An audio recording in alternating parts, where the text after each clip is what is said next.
we need.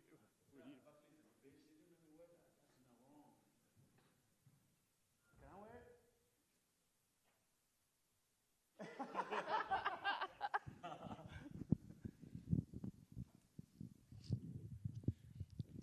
Well, welcome back. How are you feeling this fight week? Thank you. I'm feeling amazing. I'm So- on cloud nine. I heard that there was a shirt that you wanted to wear. You weren't allowed to wear it. Can you tell me about it? That's messed up. I have the Buckley's a bitch shirt, and they told me not to wear that. What's wrong with that? Still, if you're watching it, you're still a bitch. I hate that motherfucker. When I hate is a strong word. I dislike him. So you guys have not squashed this beef at all? No. We squash in a...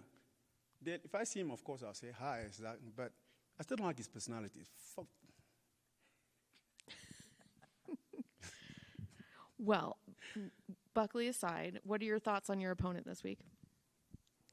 I have nothing of him. I'm just going to go in there and whoop his ass. That's it. I have no thought of him. And I heard he said he doesn't want to lose to the other gym. He should be purred. I'm going to murder him in that gym. I'm going to murder him in that ring. That's what I'm going to do. I hope he come and sniff my crotch so I can elbow him in the face.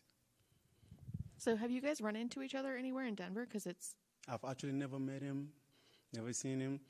For somebody who have been training here for a long time, he's also here. We've never seen each other. I don't have anything against him or his gym or anything like that. But we're about to fight. And I want to beat the shit out of him. I want to make all my money and take home and feed my kids. So I'm going to beat him and make extra 50 G's too. So I asked him about the crowd, because if you're both from Denver, who's the crowd going to root for? I don't care who they can root for him. I would care less. I'm just so happy that there's going to be a crowd finally to give me that energy to smack the shit out of somebody. And I feel like this is that time. This is that time. And I swear to God, I have some demons in me that I'm trying to unleash on that motherfucker. And I'm going to unleash. Of course, my word is going to make it sound like I hate him or I have nothing against him. But I swear to God, I'm going to unleash some fucking demons on that motherfucker. You're kind of scaring me. Sorry. It's okay. Do you prefer that the crowd not root for you because it maybe gives you a little bit more energy? Because I've been talking about this with a few people, and some people really like the crowd booing them. Yes. So for me, actually, both sides work for me. As long as there's that sound. Look, you can boo the shit out of me, right? I will not give a shit. But that sound, your sound is still going to motivate me, and I'm going to go in there and do what I have to do. The more you give me, the more they crowd for me, then he's probably going to be dead within 30 seconds if they root for me. If they root for him, maybe he has a minute. I think that you guys were one of the very few fights that actually lasted throughout this card. A lot of them kind of got new opponents. Yeah, people keep changing. Yeah. When you were seeing that happening, were you like, oh, when am I going to get that phone call? Yes. I was worried too. I thought for a second, they were going to scrap the whole card and then redo it, or maybe he's also going to back out or something like that. But I was happy none of that happened. So you prepare for one person, you go in there and whoop his ass. So that's good. I'm happy for that. And I know you don't want to look past him, but what are your goals for the rest of the year? My goal is just keep smashing people. Of course, like I said, I'm getting older. I have to put that into a perspective too at some point. And I don't want to be the guy that is in his 40s and he's still fighting. But it's definitely not the time yet, I swear to God. I still feel like I'm 21. I really don't talk about this much, but there was a time in my life that some bad accusation happened to me. And I'm not going to lie, it fucked me up mentally, I swear to God. All my fights, I tried to come back and try to find that me, right? I couldn't find it. No matter what I do, I'll be walking in there and I fucking feel ashamed. Because that's the most evil, the most disgusting thing you can attach. For somebody who I'm a very prideful person. To even have something to attach my name is very disgusting. I tried to forget about it. I tried to work on it mentally. If I'm sure a lot of people realize it. After that happened to me, when I came back from there, I was knocking everybody out, winning 10-0. I came back and stuff just went south. In my head, I was thinking to myself, I'll fix myself. I'll fix it. But I swear to God, it never. Until I'll thank Piper for that last fight. Of course, I was injured for that last fight, but hey, you still got to make money. And I came in there, but after that fight, I feel like that guy made me find that fucking demon in me. That fuck everything I've been thinking of myself. I'm going to cry. I'm going to do anything I have to do, but I'll never give up. And this is that fucking time, and I swear to God, I cannot wait to put my hand on this motherfucker. I swear, all the anger I've had in me, all the anger I'm going to unleash it on this motherfucker. I swear to God. Or the revenge I didn't get on those evil motherfuckers, the revenge that the law didn't allow me to get from those bitches. I swear, I'm going to unleash it on this motherfucker. I swear to God. I'm telling you this now. If you're watching where the fuck you are, so you better kill me in that fucking ring. You better knock me the fuck out that I cannot move. But I swear to God, you fucking regret that you fought Razak. I swear to God. I'm going to unleash that fucking demon in me, whatever that happened in that ring. That's what's going to happen. You don't have to talk about it, obviously, but did it make it harder for you to trust people after that? Oh, I swear to God. I record everything. I swear to God. I can walk into an elevator right now. And if a woman walks in that room with me, I'll turn my camera on right away. If I open my phone, my audio right now, I swear I have so many audios in my phone because I'm scared. I'm scared of what's going to happen. Somebody's going to do the same shit to me. I'm worried. I'm always looking at my back, right? The only people I feel like I don't record is the women that I know in my life that I trust them, that I know they will never do something evil like that to me. But anybody else, I'm scared. I'm worried. It's like I have to second guess everything, right? And it fucked me up. It's fucked me. I've been trying to heal. I've been trying to heal this and heal this. It's been hard. But right now, this is the fucking time. But I swear, you bitches, I want my fucking revenge. Well, when Cody was in here, he spoke really highly of you. He said that he saw you fight, I think he said Detroit, and he's been a fan of you ever since. Does that make you feel like... Like I told you earlier, I don't know that I haven't met the guy. I have no animosity towards him. I have no hate towards him. He looked like a very cool guy, right? But we're about to fight. My family, my kids' livelihood is on it. I have nothing against him. Of course, after I fucking smash him, we can be friends. Of course, I know he'll be an amazing guy to hang out with. I train here, right? After that, we can be friends, go get some food, go get whatever it is, hang out, right? But right now, I'm sorry. You got to have it. That I need to unleash that demon, and sorry, you're going to have to take it. That's all I can say. And I have nothing against him. Like I said, I've never met the guy, and from what I've seen, he's a very cool guy. I've watched a couple of his interviews. Usually, I'm not the kind of person that watch other people's interview. I don't watch it. I hate watching people, right? But Pyford did something that pissed me off really bad, that made me start watching stuff.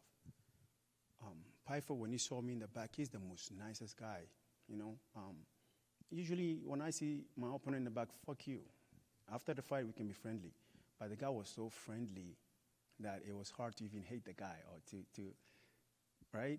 My coach was telling me, hey, this might throw off your game, right? But then I listened to some interview, and he was talking shit, right? I'm like, what the fuck happened to you being nice, and all of a sudden you sit here and you talk shit the whole time? And I realized I'm not going to trust two-faced shit like that. And just him and Buckley, like I said, I have nothing against him. I really hope we cross path again. I really hope those two, I swear to God, I'll fucking give you guys nightmare over me. If anytime you hear my name, Razak, you fucking have a nightmare. I'm sorry. I'm pissed off. I'm angry. I have so much fucking pent-up anger in me. I just want to... And it all started from those fucking bitches. I'm sorry. I feel like I'm just ranting. That's okay. Yeah. Thank you for being honest about that and talking about it. Thank you. Right here, brother.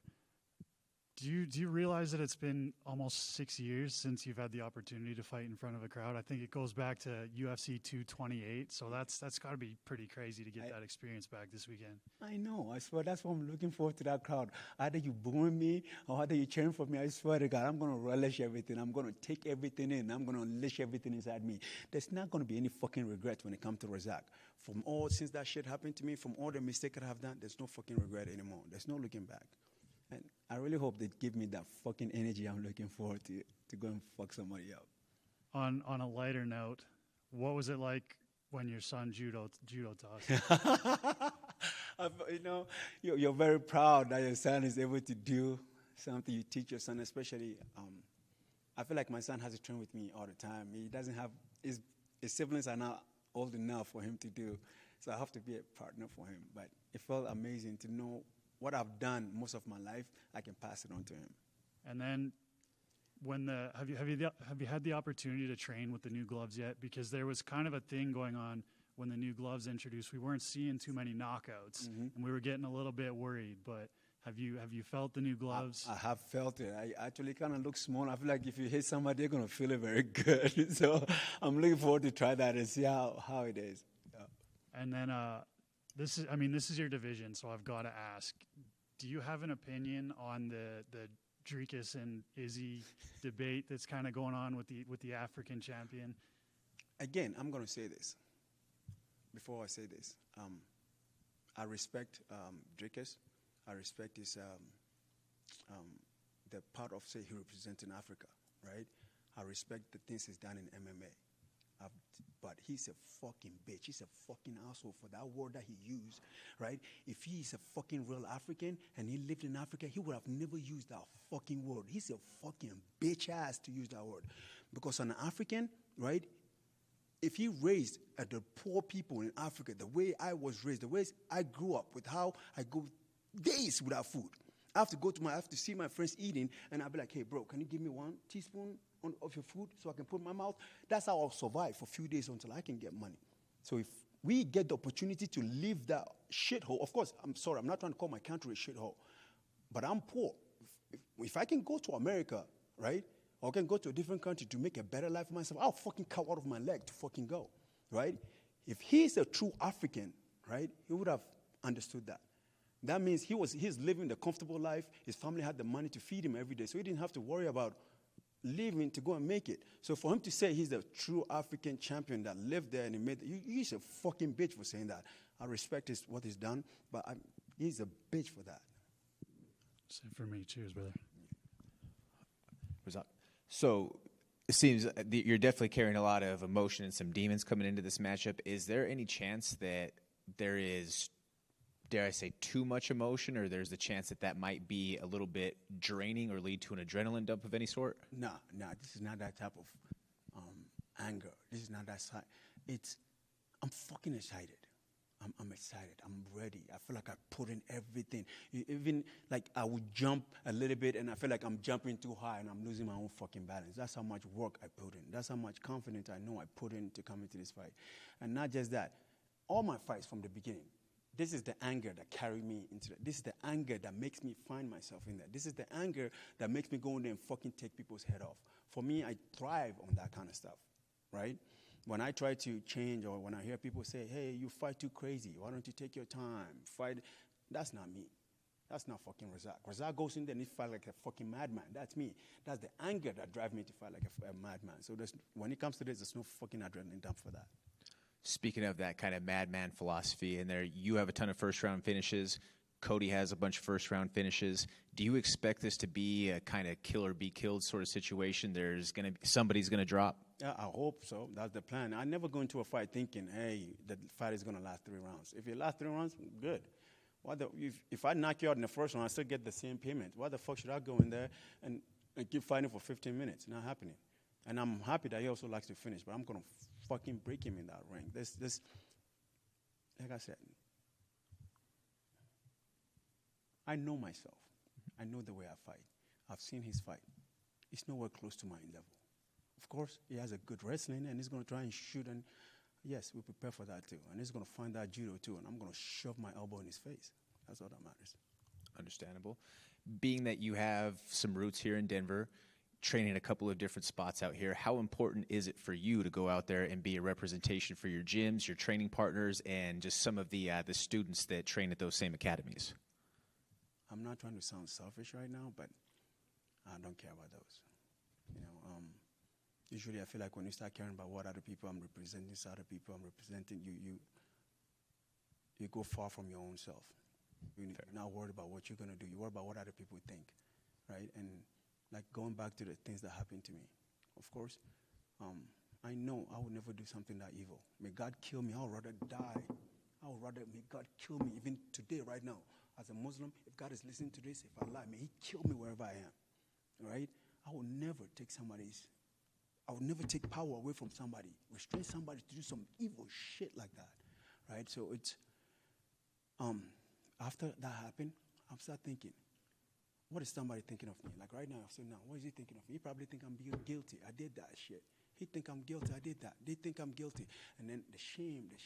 I start thinking about what other people think. But right now, I found that I said, fuck what anybody else think. It's me.